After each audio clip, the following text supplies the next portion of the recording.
Már megint ezzel kell énekelni, ez hihetetlen. Annyira szeretem. Én már öreg. Hát minden jónak vége szakad egyszer, és át kell Attila a színpadon. leváltotta a fiatalabb korosztályra, de hát mindegy, ez van. Így van. Vele kell törődni.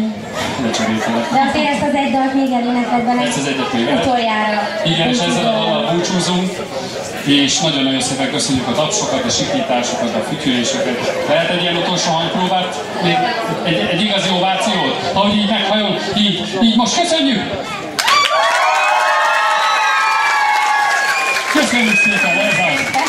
Szeretném megköszönni a hangosítást. A nevedet meg kell válni? Gábor, Gábornak köszönjük szépen, hogy ilyen jól éreztük magunkat és ilyen jól szólt.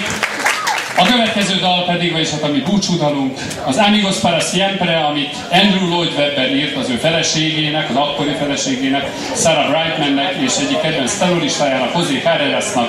Ők ma nem értek rá, lekésték a csatlakozást Pákoznál, addig hozta őket a magánrepülőjük, és sajnos a dugó miatt nem tudtak ideérni, úgyhogy ma mi énekeljük ezt a dalt magyarul.